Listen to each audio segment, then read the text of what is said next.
Steve McQueen utterly hated Paul Newman. Now we know the reason why, and that seething rivalry cost Hollywood's King of Cool the equivalent of $45 million in today's money for a single role. Behind the cameras that captured America's most beloved action heroes, a storm was brewing. Two titans of the silver screen, both blue-eyed, both blonde, both racing enthusiasts, locked in a silent war that would shape Hollywood's greatest films of the 1960s and 70s. Picture this. On the set of 1974's disaster blockbuster The Towering Inferno, crew members reportedly witnessed McQueen meticulously counting his lines, demanding script changes whenever Newman's character outshone his own. When the film's promotional poster was designed, McQueen allegedly dispatched his agent with a ruler to ensure his face wasn't a fraction of an inch smaller than Newman's. Can you imagine the tension that hung in the air when these two legends shared the same oxygen? What drives a man already blessed with fame, fortune, and adoration to become consumed by rivalry? If you're new here, now's the perfect moment to hit subscribe. We're just getting started with the jaw-dropping truth behind Hollywood's most fascinating feud. Who was Steve McQueen? To understand the volcanic intensity of McQueen's hatred for Newman, we must first understand the man himself, a tornado of contradictions who clawed his way from nothing to become the highest-paid actor in the world. Terrence Stephen McQueen entered this world on March 24, 1930, in Beech Grove, Indiana. But the circumstances of his birth foreshadowed the turbulence to come. His father, William, abandoned the family before Steve was even born. His mother, Julia, an alleged alcoholic struggling with her own demons, was reportedly unable to care for her son. Can you picture a 6-year-old boy, already abandoned twice over, standing alone on his Uncle Claude's doorstep in Slater, Missouri? This farm on the outskirts of nowhere would become young Steve's first real home. Life on his great-uncle's farm was brutally simple. McQueen would later describe waking before dawn, feeding livestock, and laboring until his small hands blistered. But those same hands would eventually grip steering wheels worth millions and caress Hollywood's most desirable women. By age 12, McQueen's life took another heart-wrenching turn when his mother reclaimed him, dragging the boy to Los Angeles where her new husband reportedly subjected him to merciless beatings. "I remember him knocking me down the stairs," McQueen allegedly confided to a friend years later. "But that was the last time. I told him if he ever touched me again, I'd kill him while he slept." But those threatening words weren't empty teenage bravado. They revealed something essential about the man McQueen would become. Someone who would never back down, never accept second place, and never forgive a perceived slight. Keep that in mind as our story unfolds. By 14, McQueen was running with street gangs, stealing, fighting, and spiraling toward disaster. His mother, at her wits' end, allegedly shipped him to the California Junior Boys Republic, a reform school for troubled youth. Yet here's where McQueen's story takes its first surprising turn. Unlike many Hollywood legends who romanticize their troubled past, McQueen would return to this school throughout his life, donating generously and meeting with boys who reminded him of himself. Does that sound like the action of a man consumed by hatred? Stay with me. The contradictions are just beginning. At 17, McQueen escaped his troubled youth by joining the United States Marine Corps. The wild child who couldn't follow rules suddenly found himself thriving within the rigid structure of military discipline. But even in uniform, McQueen's rebellious nature couldn't be contained. He was reportedly demoted 7 times for insubordination before finally embracing the Corps' discipline. His unit mates allegedly nicknamed him Rebel McQueen, a moniker that would prove prophetic for his Hollywood persona. After an honorable discharge in 1950, McQueen drifted, motorcycle mechanic, lumberjack, carnival barker, searching for something he couldn't name. The future screen legend was approaching 25 with no direction, no prospects, and certainly no inkling that he would one day become the highest-paid actor in the world. Can you imagine Hollywood's King of Cool selling pens door to door just to keep the lights on? That's exactly what McQueen was reportedly doing when a girlfriend suggested he try acting classes. Not because she saw star potential, but because the GI Bill would pay for them. That offhand suggestion would change American cinema forever. McQueen enrolled at Sanford Meisner's neighborhood playhouse in New York, the same prestigious institution that had shaped the talents of Gregory Peck and Diane Keaton. And here's where fate played its first hand in the McQueen-Newman rivalry. Paul Newman had studied at the nearby Actors Studio under Lee Strasberg, two future icons breathing the same New York air, training in competing methods that would define their contrasting styles. But wait, I'm getting ahead of myself. McQueen's first break came in 1956 with a bit part in the film Somebody Up There Likes Me. The irony? The film starred none other than Paul Newman in his breakout role. McQueen's part was so small that you'll miss it if you blink, but allegedly, he never forgot watching Newman command the set, charm the crew, and establish himself as Hollywood's newest golden boy. While Newman's star immediately ascended, McQueen's rise was painstakingly slow. He scraped by with small television roles until landing the lead in the TV western Wanted Dead or Alive in 1958. As bounty hunter Josh Randall, McQueen began crafting his laconic, intensely physical acting style, a stark contrast to Newman's more theatrical, method-driven approach. But something else was happening behind those ice-blue eyes. According to those who knew him, McQueen was meticulously studying the industry, analyzing which actors succeeded and why. He allegedly kept a mental list of rivals, and sitting at the very top was Paul Newman. The parallels between them were uncanny. Both possessed remarkable blue eyes, both exuded rugged masculinity while maintaining sensitive depth, both eventually discovered a passion for auto racing. But where Newman had been blessed with a stable upbringing and formal education, McQueen had been forged in hardship. Can you see how that distinction might fester in the mind of a man who'd fought for everything he ever had? If you're enjoying this deep dive into Hollywood's most fascinating rivalry, take a second right now to hit that like button. Trust me, the explosive confrontations are coming up, and you won't want to miss them. McQueen's cinematic breakthrough came with 1960's The Magnificent Seven, where he reportedly drove director John Sturges to distraction with scene-stealing maneuvers. While Yul Brynner delivered his lines, viewers' eyes were drawn to McQueen in the background, playing with his hat, checking his gun, or adjusting his saddle. These weren't accidents, they were calculated moves by an actor determined to be remembered. "I don't want to be a star," McQueen allegedly told a reporter around this time. "I want to be number one." And for a brief, shining moment in the late 1960s, he was. After the back-to-back successes of The Great Escape in 1963, The Cincinnati Kid in 1965, and The Sand Pebbles in 1966, which earned him his only Oscar nomination, McQueen ascended to Hollywood's highest echelon. But one thing gnawed at him: the continuing success of Paul Newman, whose acclaimed performances in HUD, Cool Hand Luke, and Hombre kept him perpetually in critics' favor. McQueen's personal life was equally tumultuous. His marriage to first wife Neely Adams produced 2 children, but was reportedly marked by explosive arguments and McQueen's legendary infidelities. The stories of his affairs are too numerous to count, including alleged dalliances with co-stars Ali MacGraw, Jacqueline Bisset, and Tuesday Weld. Would it surprise you to learn that McQueen reportedly kept a list of Newman's romantic conquests as well?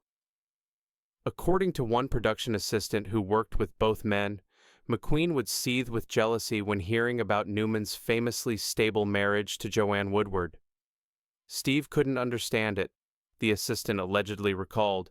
He'd say, "How can Newman have everything? The career, the respect, the perfect marriage. Something's got to give." While battling for supremacy on screen, McQueen discovered another arena for his competitive spirit: auto racing. After performing many of his own driving stunts in 1968's Bullitt, featuring one of cinema's most legendary car chases, McQueen became obsessed with professional racing. Now here's where the rivalry truly accelerated.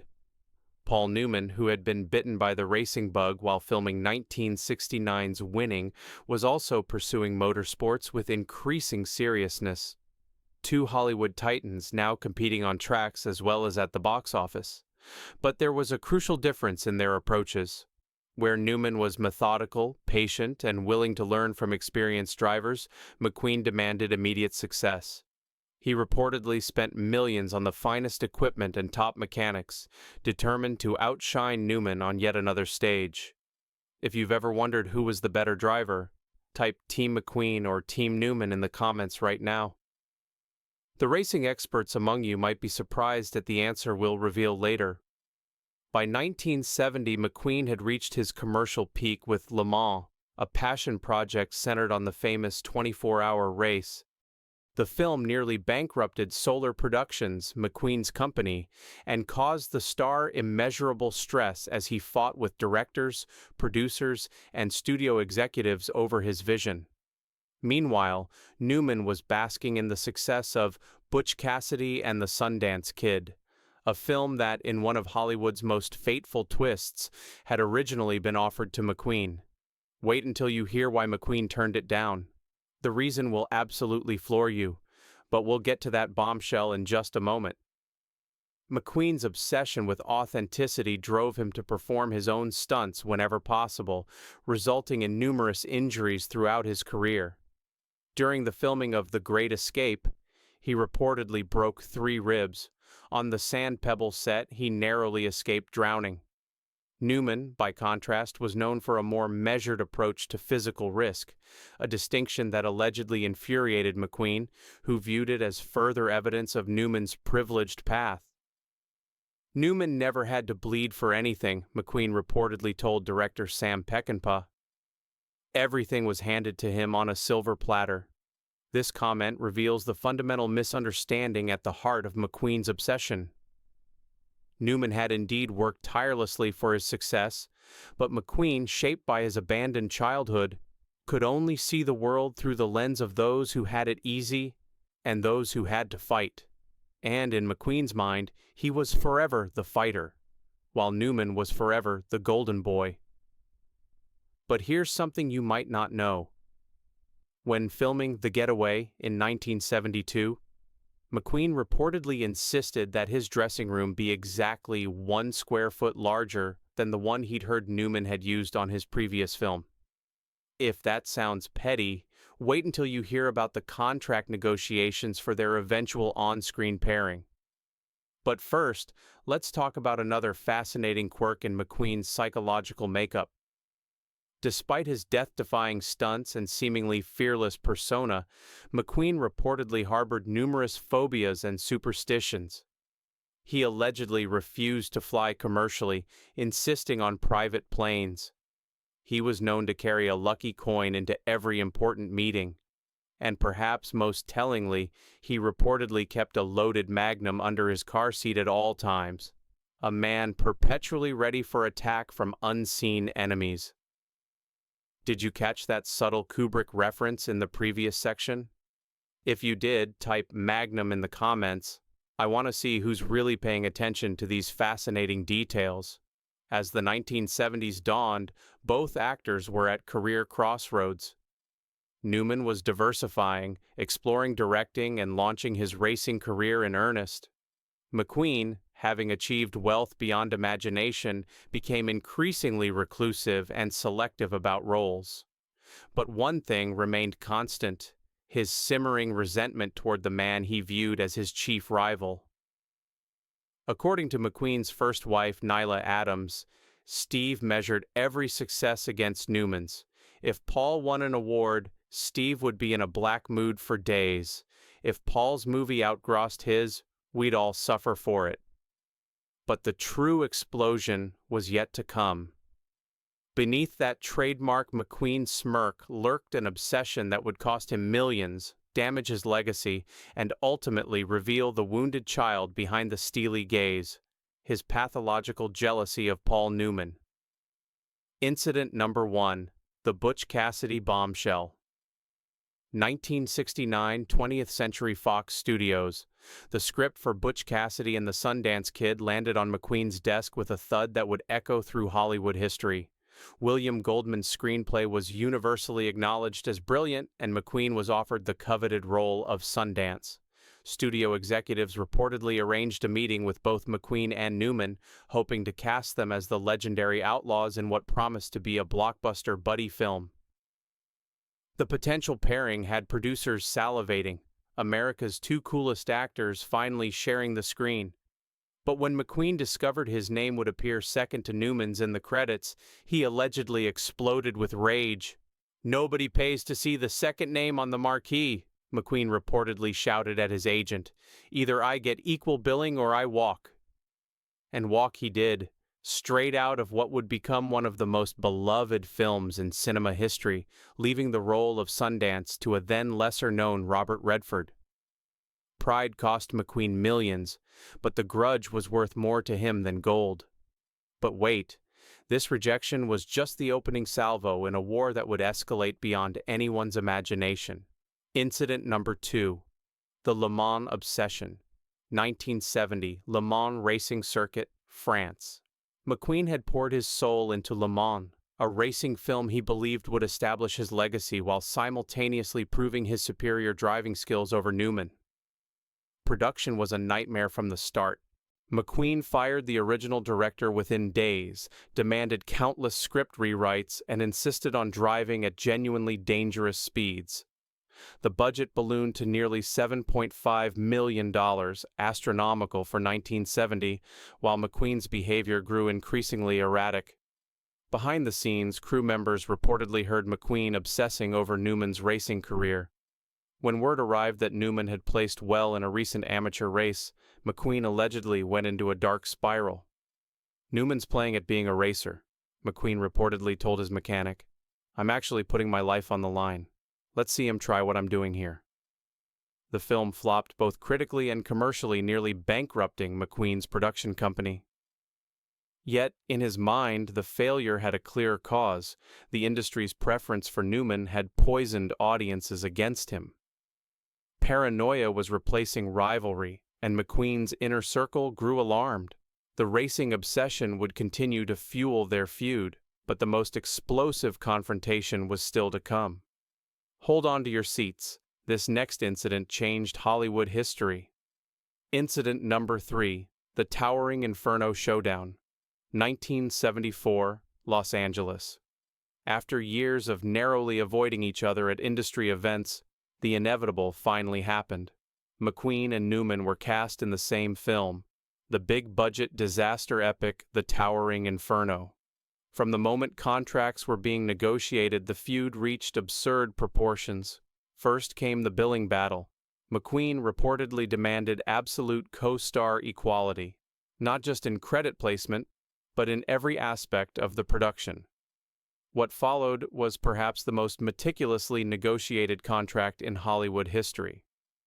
McQueen's agents allegedly insisted that both stars have exactly the same number of lines in the script. When the first draft gave Newman 3 more lines, McQueen refused to sign until the discrepancy was corrected. "I don't care if it makes the story weaker," McQueen reportedly told producer Irwin Allen. "I'm not giving Pretty Boy any advantages." The pettiness reached legendary status when it came to the film's poster. Unable to decide whose name should appear first, the studio developed a diagonal design where Newman's name appeared first from the left, while McQueen's name appeared higher, a compromise that satisfied neither man but allowed production to proceed. On set, crew members reported walking on eggshells. The two stars reportedly never spoke directly to each other, using intermediaries instead. When Newman finished a scene in 3 takes, McQueen would allegedly demand at least 4, never allowing his rival to appear more efficient. The tension nearly boiled over when McQueen discovered his character's fire chief helmet was slightly different from the authentic models used by actual firefighters. Newman's character, an architect, had no such costume concerns. McQueen reportedly shut down production for half a day until a perfectly authentic helmet was procured.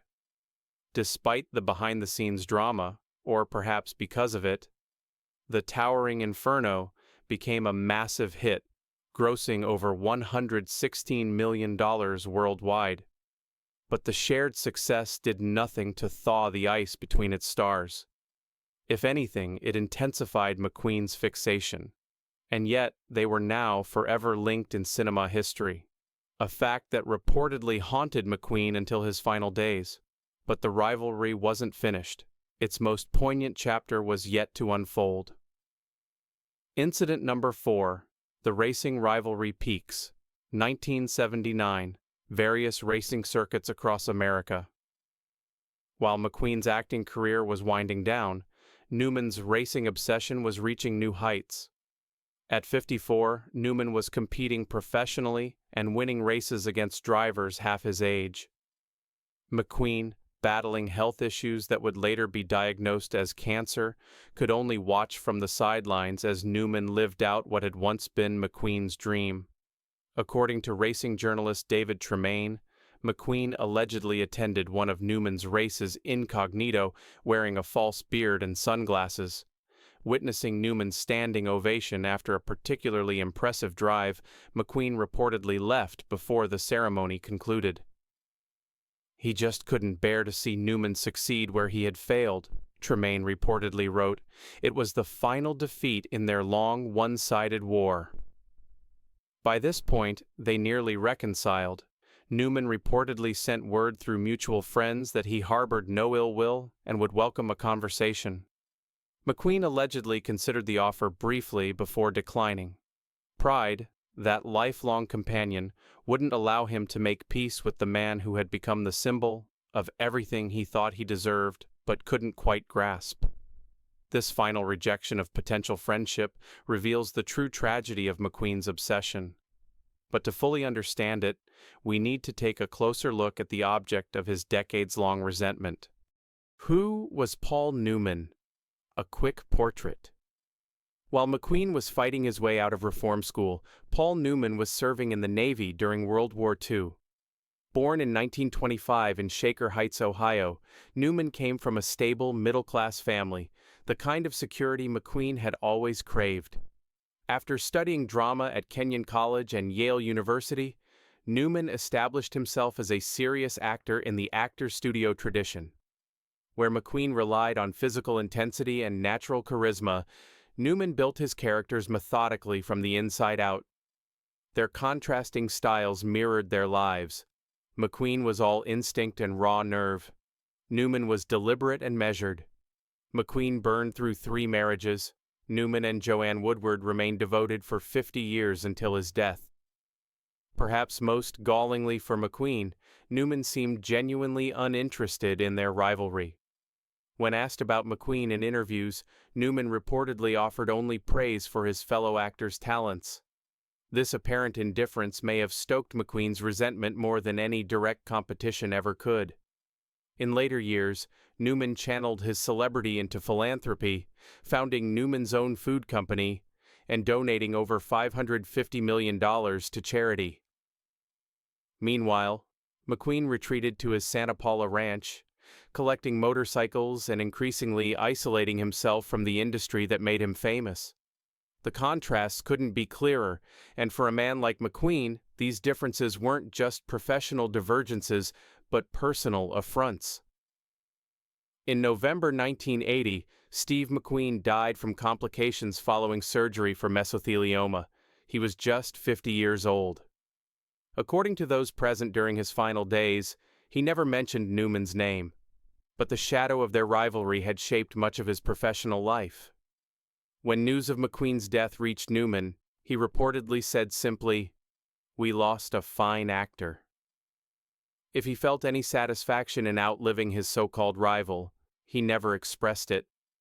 Newman would go on to win his only competitive Oscar in 1987 for The Color of Money, an achievement that forever eluded McQueen.